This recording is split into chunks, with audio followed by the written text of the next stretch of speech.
और इस फलसफे को भी अभी यहाँ ठहर के समझना होगा कि मुश्तज़नी, दुबर की तरफ से दखूल, हम जिन्स परस्ती, ये क्यों हराम है। देखिए, अल्लाह ने कुरान में कहा औरतें खेती हैं, इनकी तरफ जहाँ से मर्जी आओ। देखिए, खेती का एक असूल ये है, खेती का असूल समझें। खेती का असूल ये है कि जब आप उसमें कोई चीज़ डालते हैं, बीज डालते हैं, तो वो उसके बदले में हमें दुगना या कई गुना ज़्यादा वो वापस भी करती हैं, हमें वो प्रॉफिट देती हैं।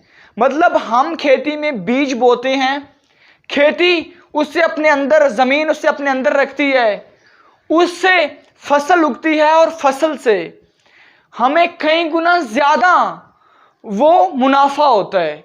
वो बीज कई गुना बढ़कर हमें वापस मिलता है।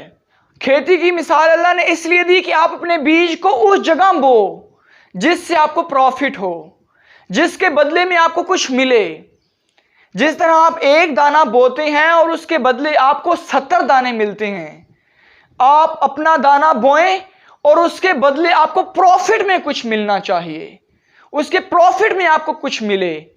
आप अपना दाना वहां जाया करें जहां से आपको प्रॉफिट हो। अब मुश्तज़नी, दोबर की तरफ से दखूल, हम जिन्स परस्ती, इन तमाम चीज़ों में आपकी एनर्जी तो ज़ाया होती है, लेकिन आपको कुछ हासिल नहीं होता। अल्लाह हमेशा हमारा फ़ायदा सोचते हैं। इंसान थोड़ा लगाए, अल्लाह उसके बदले इसे ज़्यादा देना चाहता है।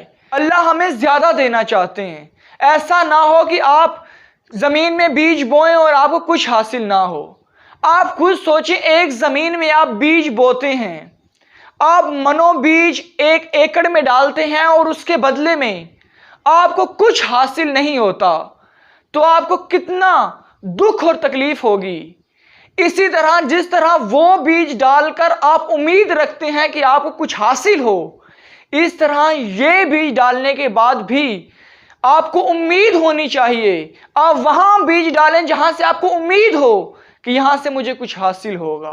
तो इसलिए ये जिस्म अल्लाह की अमानत है, ये तेरी मेरी जागीर नहीं है। इसलिए जहां अल्लाह कहेंगे हमें वहां इसे यूज करना है।